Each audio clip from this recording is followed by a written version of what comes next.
말씀까지 보겠습니다. 누가복음 7장 1절로 4절 말씀까지 한 목소리로 합독하시겠습니다. 예수께서 모든 말씀을 백성에게 들려주시기를 마친 후에 가버나움으로 들어가시니라. 어떤 백부장의 사랑하는 종이 병들어 죽게 되었더니 예수의 소문을 듣고 유대인의 장로 몇 사람을 예수께 보내어 오셔서 그 종을 구해 주시기를 청한지라. 이에 그들이 예수께 나와 간절히 구하여 이르되 이 일을 하시는 것이 이 사람에게는 합당하니이다. 아멘. 오늘 우리가 읽은 이 본문 제목을 근거로 해서 5월 첫 주 말씀의 제목이 가버나움으로 들어가시니라. 가버나움으로 들어가시니라. 이 가버나움이라고 하는 곳은 갈릴리 지역에 있는 동네입니다. 갈릴리는 마치 전라남도 같은 그런 도로 우리가 생각을 하면 이 가버나움은 그 도에 있는 도시 정도로 생각을 하면 될 것 같습니다. 여러분, 이 가버나움에는 우리 귀에 익숙한 그런 지명들이 많이 있어요. 가버나움에 뭐가 있는가 하면 이 가버나움에 갈릴리 호수가 있어요. 또 예수님께서 오병이어를 기적을 일으켜 주신 베세다 들녘도 이 가버나움에 있어요. 그리고 예수님께서 제일 처음 기적을 행하신 가나의 포도나무, 포도주 만든 가나라고 하는 것도 바로 이 갈릴리 지역에 있습니다. 무엇보다도 우리에게 아주 익숙한 예수님의 고향, 예수님께서 태어나신 곳은 아니지만 예수님께서 자라신 이 나사렛도 갈릴리 지역에 있습니다. 그리고 예수님의 사역의 중심지가 되었던 오늘 본문에 나온 가버나움이라고 하는 것도 이 갈릴리 지역에 있습니다. 성지순례 기간 동안에 이 갈릴리 지역을 가보았어요. 그리고 가버나움도 가보았는데 저는 이 가버나움을 개인적으로 참 좋아합니다. 많은 이유들이 있지만 특별한 이유는 이 갈릴리 지역에 뭐가 있어요? 예수님께서 자라신 그 나사렛도 있고, 또 이 가버나움은 예수님의 사역의 중심이 되셨기 때문에 그래요. 예수님께서 공생애를 시작하실 즈음에 갈릴리에 있는 자기의 그 자란 이 나사렛에서 어디로 이사를 하는가 하면 이 가버나움으로 이사를 해요. 나사렛에서 가버나움까지 거리를 제가 인터넷에서 찾아보니까 약 한 50km 정도 된다고 그래요. 여러분, 2000년 전 옛날에는 사람이 태어나서 거기서 자라고 거기서 결혼하고 그래서 거기서 죽고 대부분 다 그랬잖아요. 그래서 50km나 된 거리가 옛날에는 짧은 거리가 아니에요.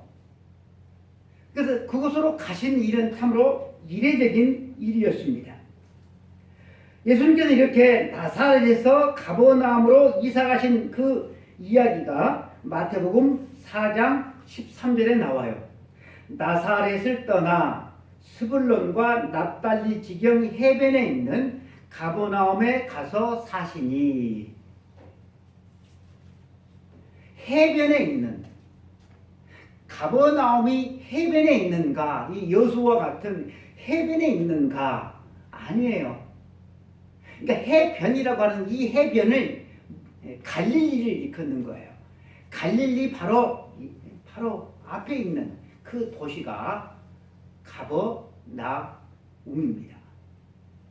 그러니까 이 가버나움에는 어부들이 참 많아요. 베드로도 이 가버나움에서 고기잡이를 하는 그러한 어부였죠. 마태복음 9장 1절에는 이 가버나움을 뭐라고 지칭하고 있는가 하면 본동네라고 지칭을 해요. 예수께서 배에 오르사 건너가 본 동네에 이르시니 이 본 동네가 바로 가버나움입니다. 그러니까 예수님께서 본 동네라고 지칭할 만큼 이 가버나움은 예수님의 사역에 있어서 아주 중요한 지역이었다라고 하는 것입니다. 가버나움은 갈릴리 호수 바로 앞에 있는 어부들이 많이 살아가는 그런 동네였어요. 그래서 제법 큰 마을이었어요. 마을이라고 하기에는 제법 큰 그런 곳이었습니다. 이것이 요충지라고 하는 사실을 로마 당국에서도 알았기 때문에 여기에다가 로마 군대를 주둔시켜요. 그러니까 그만큼 도시가 얘가 컸던 곳이고 중요했던 곳이죠. 그래서 이 로마 군대를 그 곳에 주둔을 시켰는데 이 로마 군대의 장, 백부장의 사랑하는 종이 병들었다고 하는 이야기가 나오잖아요. 거기에 로마의 군대가 있었다라고 하는 거예요.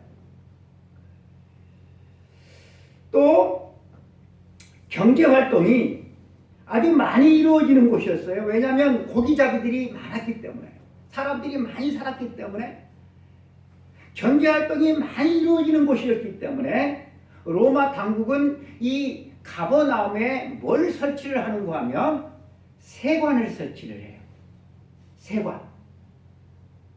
세관이 있을 만큼 경제적으로 좀 잘 나가는 그런 지역이었어요. 여러분, 이 세관의 세관장이 누구였을까요? 세관장이 누구예요? 성경에 세관장이 딱 한 사람 나오잖아요. 삭개오.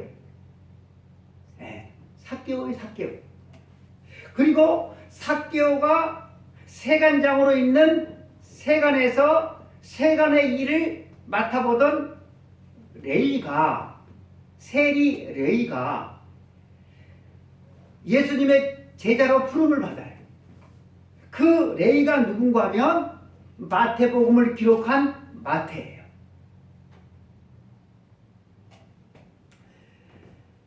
우리의 눈길을 끄는 것은 제가 말씀드린 이런저런 그런 이야기가 아니라 이 가버나움이라고 하는 이름, 이 지명의 이름이에요. 그 뜻이에요. 그것이 우리의 눈길을 끌어요. 가버나움. 뜻이 뭔가 하면 나움의 동네라고 하는 뜻이에요. 나움의 동네. 여러분, 구약 성경에 선지자 가운데 나훔 선지자가 있잖아요. 그렇죠? 나훔. 성경에 나훔서가 있잖아요. 그러면 이 가버나움은 나훔 선지자의 고향인가? 관련이 있는가? 아무런 관련도 없어요. 그러면 왜 가버나움이냐?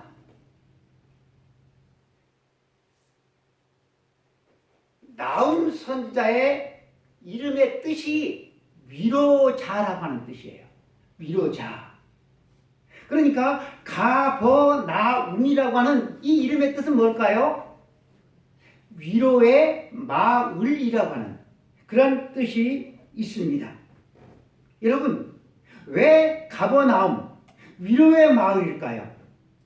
이 가버나움에는 위로하는 사람들이 많이 있어서 그래서 가버나움일까요? 아니면 위로가 정말로 필요한데 위로가 없어. 그 위로에 갈급한 그런 사람들이 모여 살아가는 그런 동네이기 때문에 가버나움, 위로의 마을이 되었을까요? 저는 전자가 아닌 후자라고 생각을 합니다. 오래전에 인도의 어떤 뒷골목을 배경으로 만든 영화가 하나가 있었는데 그 영화의 제목이 시티 오브 조이예요. 발음이 좀 거시기에도 시티 오브 조이예요. 기쁨의 도시라고 하는 그런 뜻이죠. 기쁨의 도시.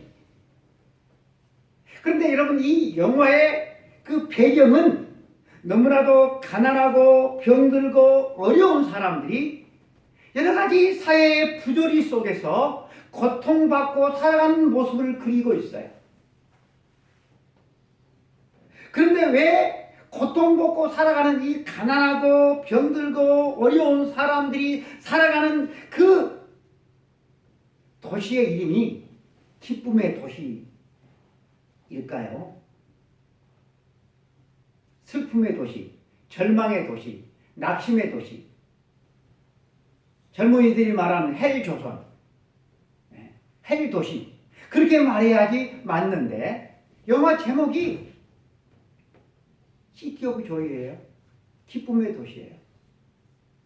그 이유는 그렇게 살기 힘든 온갖 부조리가 가득한 그런 속에서 거기서 살아가는 그 사람들이 작은 희망을 붙들고 하루하루 살아가는 사람들의 이야기를 담은 내용이기 때문에 그렇습니다. 기쁨이 넘쳐서가 아니라 기쁨을 간절히 갈구하는, 희망하는, 소망하는 그런 이야기를 담은 영화이기 때문에 시티 오브 조이, 기쁨의 도시가 아닌가 생각을 해봐요. 그래서 이 가버나움도 마찬가지일 거라고 생각을 해요. 여러분이 가버나움이라고 하는 이 도시에 어린 아이들도 있었을 것이고 노인들도 있었을 것이고 남자들도 있었을 것이고 여자들도 있었을 것이고 큰 부자들도 있었을 것이고 참으로 가난한 그런 사람들도 있었을 것이고 건강한 사람들도 있었을 것이고 병약한 사람들도 있었을 것이고 성공한 사람들도 있었을 것이고 실패한 사람들도 있었을 것이고 참으로 착하게 살려고 노력하는 사람도 있었을 것이고 욕망의 포로가 된 채로 안하무인격으로 살아가는 사람들도 있었을 것이고 친노마적인 그런 사상을 가지고 살아가는 사람도 있었을 것이고 반노마적인 가치관을 가지고 살아가는 사람들도 있었을 것입니다. 어떤 이들은 부러움의 대상이 되었을 것이고 어떤 이들은 손가락질을 받는 대상이 되어서 각자 나름대로 살고 싶은 한 생을 살아가고 있었을 텐데 그 군상들을 가만히 보면 그때나 지금 오늘이나 별로 다를 바가 없음을 알게 되어집니다. 여러분 2000년 전 가버나움 사람들 위로의 마을이라고 하는 이름의 뜻을 이 가버나움 사람들은 어떤 위로를 바라며 살았을까요? 그들에게는 여러분 어떤 위로가 있었을까요? 사복음서 말씀을 읽어보면 이 가버나움 이 속에는 막 위로가 넘쳐났다. 그런 내용이 아니라 오히려 큰 위로를 받아야 될 만큼 아픔만 가득 있었다는 사실을 우리가 성경을 통해서 보게 되어집니다. 어떤 이들은 물질도 있었고 어떤 이들은 힘도 있었습니다. 어떤 이들은 나름대로 성공도 거두었는데 반면에 속수무책인 사람들도 많았다라고 하는 거예요. 세상적으로 말하면 백부장은 지배층입니다. 출세한 사람입니다. 부족할 것이 별로 없을 것 같은 그도 참으로 아끼고 사랑하는 그의 하인이 중풍병으로 몸이 굳어갈 때 그가 할 수 있는 것은 아무것도 없다는 사실을 깨닫게 됩니다. 또 상당한 힘과 영향력을 가진 회당장 야이로는 딸이 중병으로 죽어갈 때 아버지로서 그 많은 돈이 있지만, 그 많은 알고 있는 그 사람들이 있지만, 딸이 죽어가는 모습을 지켜볼 뿐 그가 할 수 있는 것은 아무것도 없었어요. 속수무책이었습니다. 이름은 위로의 마을이었지만 위로가 없었어요. 위로는 가득 필요했다라고 하는 거예요. 위로가 필요했어. 이러한 사실들을 우리가 볼 때 가버나움 위로의 마을이었지만 오늘날 우리가 살고 있는 우리의 삶의 현장과 별반 다를 것이 없음을 알게 됩니다. 그런데 여러분, 이 가버나움, 참된 위로가 필요한 그 도시, 이 가버나움이 바뀌는 역사가 일어납니다. 어떻게 이런 위로가 없고 위로가 가득 잔뜩 필요한 이 마을이 바뀌어지는 그런 놀라운 역사가 일어날 수가 있었겠습니까? 간단해요. 이 가버나움, 위로가 필요한 이 마을에 누가 참된 위로자가 되시는 예수 그리스도께서 이 동네로 이사하신 이후에 여러분, 이 가버나움이 놀랍게 바뀌게 되어졌다는 사실입니다. 우리 한번 7장 1절을 같이 읽도록 하겠습니다. 시작. 예수께서 모든 말씀을 백성에게 들려주시기를 마친 후에 가버나움에 들어가시니라. 아멘. 아멘. 예수님께서 위로가 필요한 사람들이 모인 그 큰 도시로 들어가셨어요. 사복음서를 읽어보면 예수님께서 가버나움에 들어가셨다, 가버나움으로 돌아오셨다, 이런 표현들이 종종 나오게 됨을 알 수가 있어요. 예수님의 사역 가운데서 이 가버나움은 예수님의 사역의 중심지, 본부와도 같았어요. 그래서 가버나움에 계시다가 다른 지역으로 가셔요. 한동안 다른 지역에서 머물러요. 그러다가 어때요? 본부인 이 가버나움으로 돌아와요. 그래서 이 가버나움에 머물러 계셔요. 가버나움은 바로 그런 곳이었어요. 예수님께서 나사렛에서 이 가버나움으로 오신 이후에 이 가버나움에는 많은 위로의 사건들이, 놀라운 변화가 일어남을 성경은 우리들에게 증거를 해주고 있어요. 한 중풍병자가 고침을 받아요. 어떻게 고침을 받습니까? 친구들이 이 중풍병자를 메고 와요. 들것에 들어갈 수가 없어요. 그래서 어떻게 하죠? 지붕을 뜯잖아요. 그래서 어때요? 달 안 내리잖아요. 예수님은 이 중풍병자에게 뭐라고 합니까? 내 죄사함을 받았다. 그리고 어때요? 네 자리를 들고 걸어가라. 그러니까 영혼도 구원을 받고 어때요? 육신도 고침을 받는 그것이 바로 이 가버나움이에요. 제가 말씀드린 대로 백부장의 하인이 중풍병으로부터 고침을 받아요. 베드로가 여기서 살아있다 했죠. 베드로의 장모가 열병으로 죽어가고 있었는데 예수님께서 이 베드로의 장모를 고쳐주셔요. 그곳이 바로 어디예요? 가버나움이에요. 12해 동안 혈루병으로 앓던 여인이 고침을 받았던 곳도 어딜까요? 바로 이 가버나움이에요. 죄와 사망으로 중풍병으로 고침을 받은 곳, 또한 마태복음에는 왕의 신하의 아들이 고침을 받은 곳도 바로 이 가버나움입니다. 각색 질병에 걸린 사람들이 이 가버나움에서 예수 그리스도를 만나서 진정한 위로와 건강과 평안을 맛보게 되었다라고 하는 것입니다.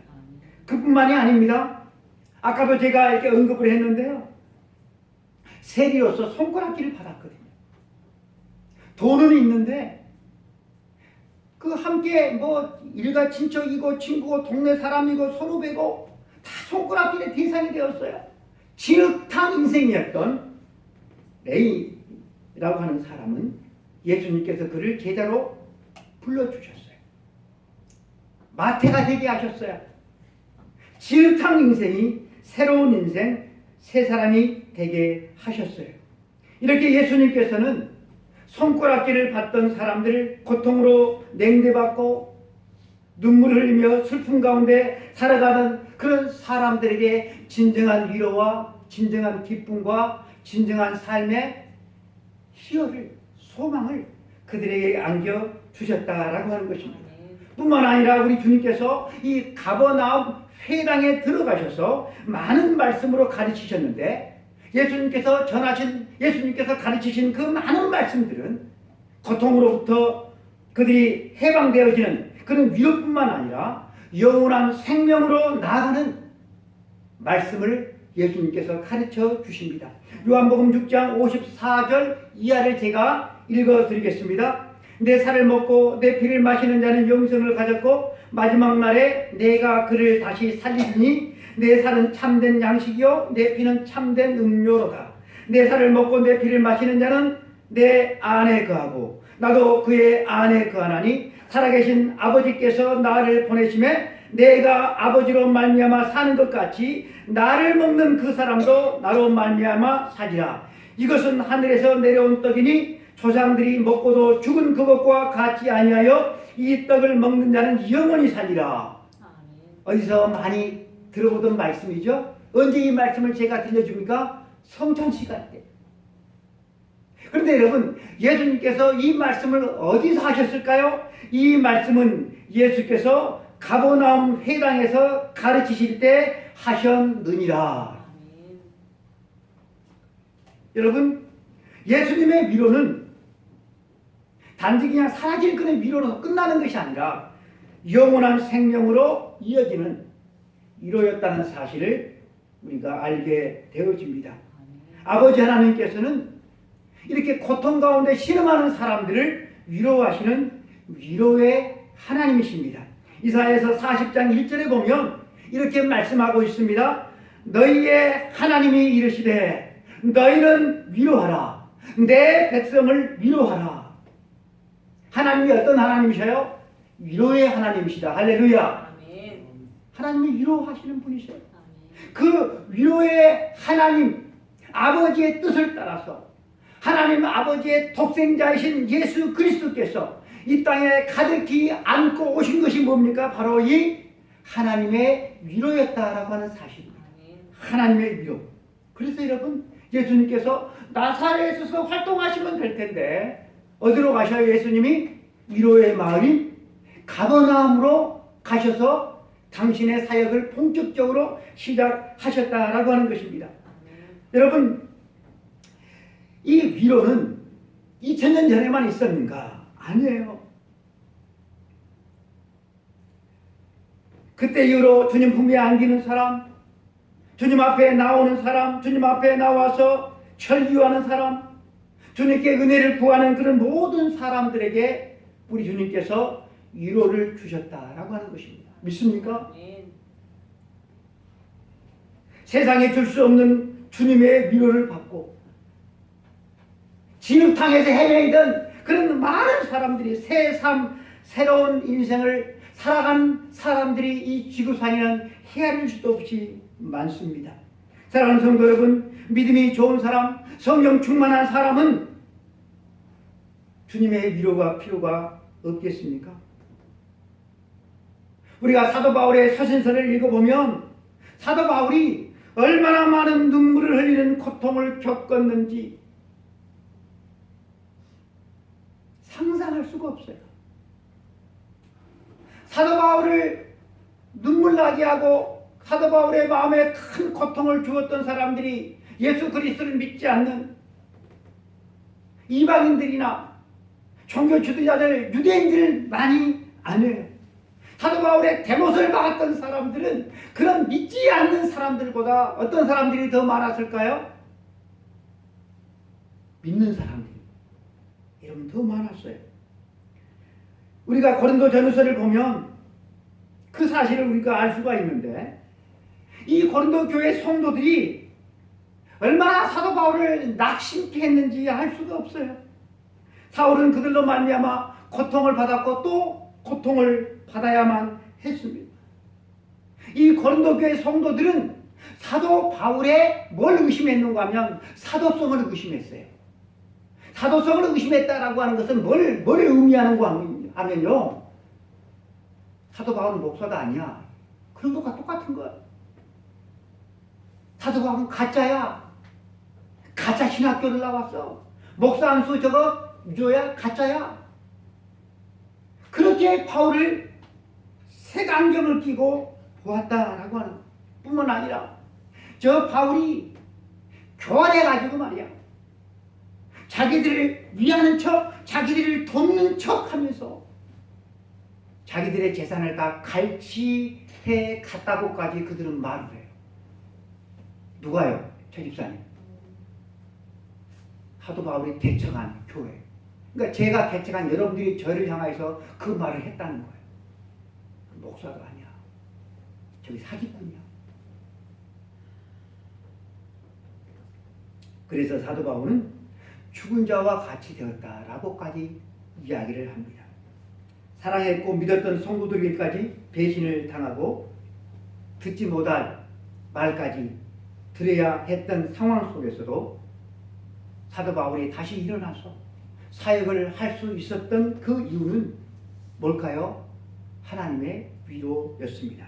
고린도후서 1장 3절 4절에서 그는 이렇게 찬송을 합니다. 찬송하리로다. 그는 우리 주 예수 그리스도의 하나님이시요 자비의 아버지시요 모든 위로의 하나님이시며 우리의 모든 환난 중에서 우리를 위로하사 우리로 하여금 하나님께 받은 위로로서 모든 환난 중에서 환난 중에 있는 자들을 능히 위로하게 하시는 이시로다. 아멘. 사도 바울이 엎어져가지고 이러절 힘마저 다 사라져버렸어요. 낙심천만에 있을 때 누가 위로해 주셨다고요? 하나님이. 위로의 하나님이 사도 바울을 위로해 주셨어요. 이 하나님의 위로를 받고 그 엎어졌던 자리에서 일어나서 끝까지 주께서 주신 귀한 사명을 감당했음을 바울은 증거하고 있는 것입니다. 사랑하는 성도 여러분, 그렇다고 한다면 저와 여러분은, 우리의 가정은, 우리 교회는, 우리 대한민국은 여러분 위로가 필요가 없겠습니까? 여전히 가버나움 그 동네처럼 우리들도 여전히 아파하죠.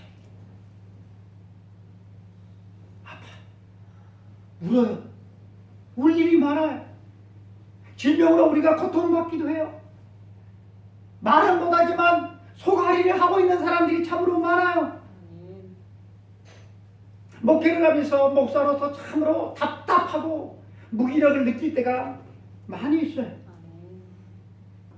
아픈 성도들을 만날 때 목사님 암이래요. 그러면 여러분 초기라면 그래도 좀 이렇게 희망이 있잖아. 근데 의사가 전신에다 퍼졌대요. 가망성이 없대요. 그런 말을 여러분 목사가 듣는다면 목사가 여러분 그 성도에게 뭘 해주겠어요?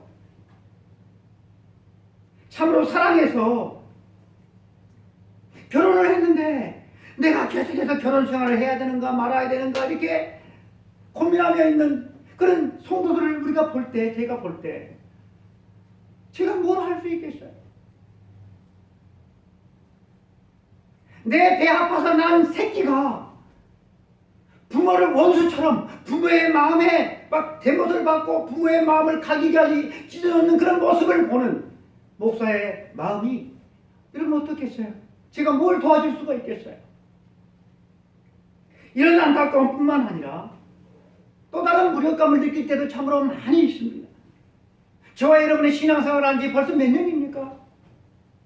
10년이면 강산도 변한다고 하는데 성도들의 삶을 이렇게 지켜보면 그 신앙생활의 가장 기본이 되는 주일 성수, 11조 생활, 말씀 생활 이런 생활들이 자리가 딱 잡혀있는 성도들이 솔직히 말해서 없는 것 같아요. 중구난방이야. 일만 있으면 그냥 일 빠지고 저리 빠지고 자기 마음이야. 목사로서 참으로 무력감을 한없이 느낍니다. 이런 기본적인 의식적인 것을 못하는데 어찌 여러분 일상적인 삶 속에서 주님과 동행하는 삶을 살아갈 수가 있겠습니까? 그것은 불가능해요. 그때마다 저는 주님을 생각합니다. 창조 이후로 하나님은 우리 인간들의 악함, 어리석음, 거짓됨 이 모든 것들을 다 아시고 다 보시면서도 내쳐버리지를 않아요. 사랑하셔요. 예수님은 당신의 제자들이 당신을 버리고 부인하고 저주할 것까지 다 아시면서 주님께서 뭐라고 말씀하십니까? 끝까지 사랑하시리라. 내가 세상 끝날까지 너희와 함께 있을 것을 약속하셨어요. 이 주님으로, 이 하나님으로 인하여서 목회를 하고 힘을 얻어서 사역을 할 수가 있는 것입니다. 여러분, 우리 인간들이 돈을 가지고 힘을 가지고 권력을 가지면 그 권력을, 그 힘을 어떻게 하는가? 어디다 쓰는가? 저는 대통령 탄핵 이후에 입법, 사법, 행정부에서 일어나는 갖가지 참으로 가슴 아픈 그런 일들을 보면서 우리 인간들이 권력을 가지게 되면, 우리 인간들이 돈을 가지게 되면, 우리 인간들이 지혜를 가지게 되면 그걸 가지고 뭐 하는지 똑똑히 보고 있어요. 권력도 힘도 돈도 없는 사람도 그 작은 그걸 가지고 내놓지 않으려고 하나님의 것도 그냥 내 것이라고 감사 생활도 못하는데 그것을 좀 주어지니까 그걸 가지고 뻘짓거리를 하고 있네. 여러분 그렇지 않아요? 그래서 하나님께서 우리 인간들처럼 당신의 힘을 쓰시면 우리 인간들은 뼈도 못 추리겠구나. 그래서 하나님 백골이 난방입니다. 하나님 때문에 삽니다. 너무너무 감사합니다. 요즘 제가 그렇게 살아가고 있습니다. 참으로 못돼 처먹은 우리 인간들이잖아요. 얼마나 못돼 처먹습니까 우리 인간들이. 그런데 하나님은 내쳐버리질 않아요.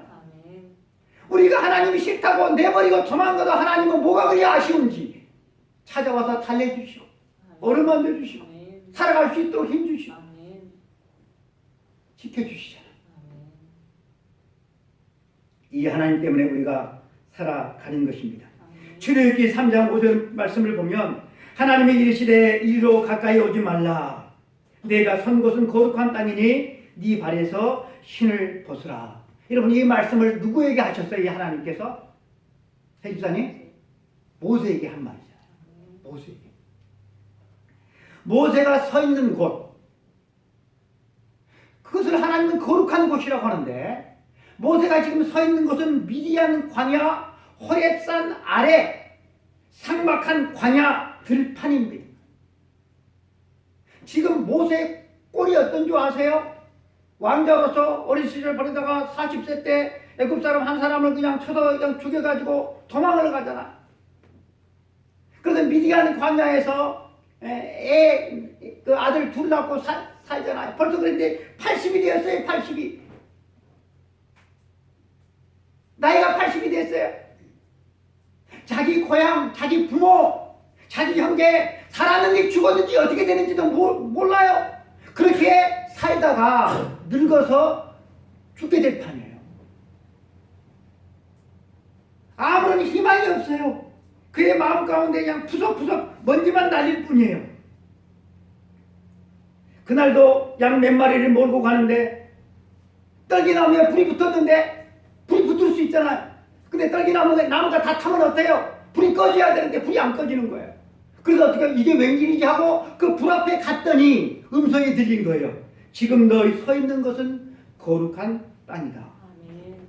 여러분 왜 그것이 거룩한 땅입니까? 모세가 서 있는 곳을 여기 파피면 깊이 가보면 여러분 그곳에서 뭐 노다지라도 나온답니까? 뭐 그것이 여러분 푸른 초장이라도 됩니까? 아니에요.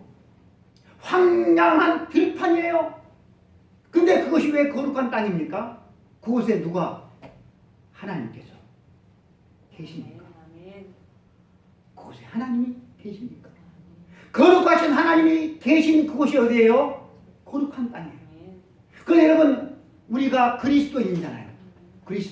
그리스도인의 다른 이름이 뭐예요? 성도예요. 거룩한 사람이에요. 왜 우리가 거룩한 사람입니까? 하나님이 계시는, 하나님이 우리 안에 들어와 계시는 그런 사람이기 때문에 그렇습니다. 사랑하는 성도 여러분, 그래서 하나님이 함께 계시는 성도, 하나님이 함께 계시는 목사, 하나님이 함께 계시는 교회, 작은 교회라고, 작은 교회 목사라고, 작은 교회를 다니는 성도라고, 스스로가 아이고 나는 작은 교회 목사야, 나는 작은 교회 성도야, 그렇게 기죽을 필요가 없다라고 하는 거예요. 왜 그렇습니까? 황량한 그 곳도 하나님이 계시니까 그것이 어떤 곳이 되는 거예요? 거룩한 곳이 되잖아요. 징글징글하게 여러분들이 달라지지 않아도, 새신자가 한 사람도 오지 않아도, 작은 교회라도 저는 불편하지 않고 나와 함께 하신 그 거룩하신 하나님, 위로의 하나님으로 말미암아 감사함으로 목회하기로 했습니다. 저는 우리 교회, 우리 가정, 우리의 일터, 우리 대한민국, 바로 이곳이 우리의 가버나움이라고 생각을 합니다. 본문 1절 말씀에 가버나움에 들어가셨다, 가버나움에 들어가셨다, 이 말씀처럼 주님이 우리 교회, 우리 가정에, 나 개인에게 오시면 주님의 위로가 우리 개인에게, 우리 가정에, 우리 교회에, 이 지역사회에, 이 나라 대한민국에 넘칠 줄로 믿습니다. 사랑하는 성도 여러분, 오늘 말씀에 어떤 백부장의 사랑하는 종이 병들어 죽게 되었어요. 그래서 백부장의 유대의 장로들을 보내서 예수님께 오라고 그래요. 종을 좀 살려달라. 예수님께서 왜 가버나움에 가셨습니까? 예수님이 왜 가버나움에 가셨을까요? 그것이 본부와도 같기 때문에 의뢰까지 나갔다가 들어오셨으니까 가버나움에 가신 것일까요? 물론 그렇게 생각할 수도 있지만 그곳에 누가 있기 때문에 그래요? 고통받는 사람들이, 눈물 흘리는 사람들이, 우는 사람들이, 죽어가는 사람들이 있기 때문에 예수님께서 가버나움에 들어가신 줄로 믿습니다. 사랑하는 성도 여러분, 우리가 살고 있는 이 세상이 아무런 문제, 걱정, 근심이 없는 천국 같아요. 유토피아요. 아무런 문제가 없는 곳이라고 한다면 굳이 우리 주님이 영광의 자리를 떠나서 이 문제 많은 이 세상에 오실 이유가 없잖아요. 여기서 죽으실 필요가 없는 거잖아요. 다 죄에 눌리고 질병과 악한 사탄의 그 눌림 속에서 한숨 쉬면서 살아갈 수밖에 없는 그런 인생들이니까 위로의 하나님께서, 우리를 사랑하신 하나님께서 당신의 독생자를 보내주신 것이고, 예수님은 하나님의 위로와 사랑을 가지고 이 땅에 오셔서 십자가에서 우리를 대신해서 죽으신 거예요. 우리의 죄도 용서해 주시고 하나님의 위로의 사랑을 우리에게 증여 보여주시고 세상 끝날까지 우리와 함께 하신다고 약속하시고 장차 그 위로의 주님이 이 땅에 다시 오셔서 우리를 영원한 천국으로 인도해 가신다고 약속해 주셨습니다. 사랑하는 성도 여러분, 그렇다고 한다면 주님이 오셨어요. 가버나움에 오셨어요. 그런데 아무도 영접을 하지 않으면 여러분 어떻게 됩니까? 아무도 나와서 환영을 하지 않으면 어떻게 됩니까? 누가복음 8장 40절 이하에 보면 여기에도 예수님께서 가버나움에 나가셨다가 가버나움으로 돌아오셨다라는 말씀이 있어요. 그랬더니 사람들이 환영을 해요. 이는 다 기다렸음이로라. 기다렸대요. 예수님을 간절히 기다렸다는 거예요. 그 다음 절 8장 41절에 이렇게 되어 있습니다. 예수님께서 오시고 나니까 이에 회당장 이 야이로가 하는 사람이 왔다라고 하는 거예요. 바로 왔다고 하는 거예요. 바로 주님의 위로가 필요한 사람이 바로 달려왔다고 하는 거예요. 여러분, 회당장은 당시에 사회적인 지위가 상당히 있는 사람인데 이 사회적인 지위가 있는 이 사람이 예수님 앞에 바로 와서 어떤 모습을 보입니까? 예수의 발 아래에 엎드려 자기 집에 오시기를 간구하니 자기의 체면실에 이것 안 했다라고 하는 거예요. 딸이 죽어가고 있는데 예수님의 발 앞에 그냥 당장 엎드렸다라고 하는 거예요. 체면이 딸을 살려주는 게 아니잖아. 예수님이 본 동네 삼으신 이 가버나움에서 여러분 죽을 인생들이 고침을 받고 진흙탕 인생이 새롭게 되어지고 눈물을 흘리며 사는 인생이 기쁨의 인생으로 변화되었습니다. 주님의 위로를 입은 곳, 주님께서 참으로 많은 능력을 베푸신 곳이 바로 가버나움입니다. 그런데 여러분, 주님께서 이 가버나움에 대해서 아주 무서운 경고를 하셨어요. 마태복음 11장 23절에 가버나움아 네가 하늘에게까지 높아지겠느냐 음부에게까지 낮아지리라. 네게 행한 모든 권능을 소돔에서 행하였더라면 그 성이 오늘까지 있었으리라. 예수님의 발 아래 엎드린 사람, 예수님께 사람을 보내서 도움을 청한 그런 사람, 예수님을 만나보기 위해서 뽕나무에 올라간 사람, 지붕을 뜯어내서 자기의 친구를 달아내린 그런 사람들도 있었지만 대다수는 예수님한테 무관심했어요. 예수님을 영접하지 않았어요. 어떤 사람들이 예수님께 무관심했을까요? 어떤 사람들이 예수님을 영접하지 않았을까요? 여러분 어떤 사람들일까요? 주의가 있는 사람, 백부장도 회당장도 안 그랬는데 어떤 사람들이 예수님께 무관심했을까요? 자기 애들은 별로 문제가 없어. 예수님이 안 도와주셔도 살아갈 수 있어. 일상의 삶을 살아갈 수가 있어. 여러분들의 삶은 하나님이 예수님이 안 도와줘도 좀 잘 살아가고 있죠.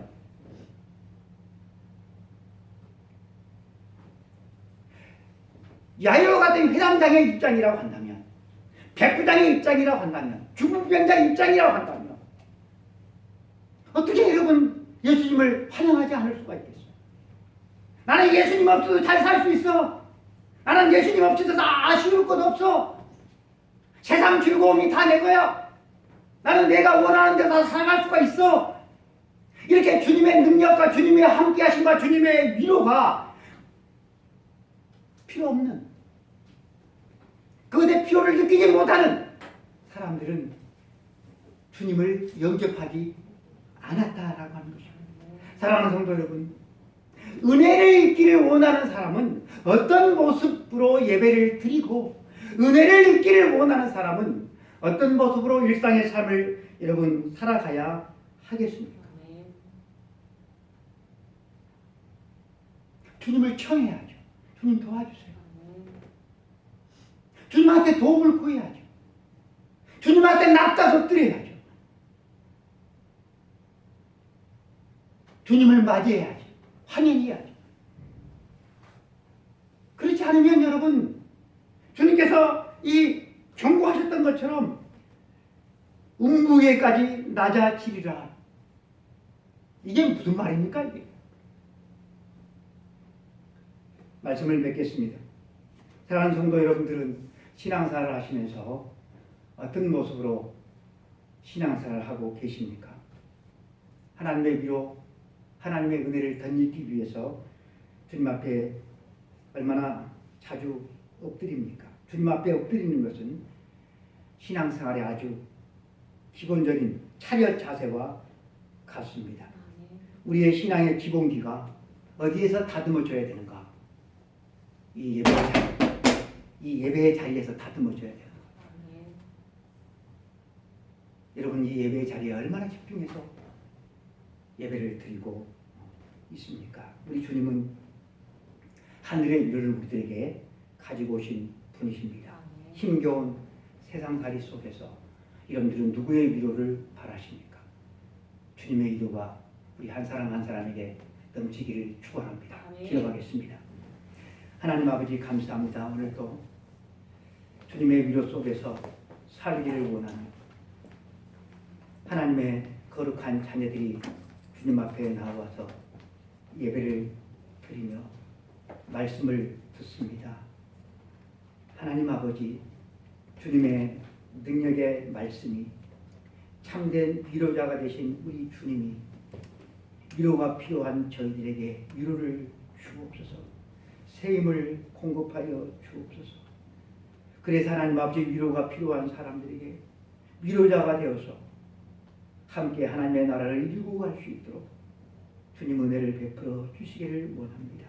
말 못할 고민 가운데 있는 성도들 있습니까? 질병 가운데 있는 성도들이 있습니까? 주님의 이름을 간절히 부르게 하여 주옵소서. 주님을 사모할 수 있도록 도와주시옵소서.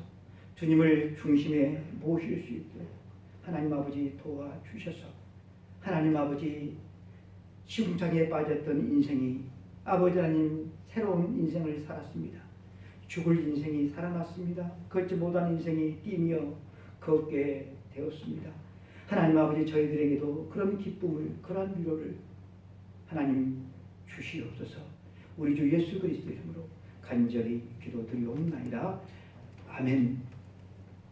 지금은 우리 주 예수 그리스도의 은혜와 하나님 아버지의 크신 사랑하심과 성령님의 감동 감화 역사 충만 내주하심이 한량없는 우리 주 예수 그리스도의 은혜를 덧입는 주인공으로서 짧은 이 세상의 삶을 기쁨으로 살아가기를 원하는 우리 모든 성도들 머리머리 위에, 성도들의 가정과 우리들의 대한민국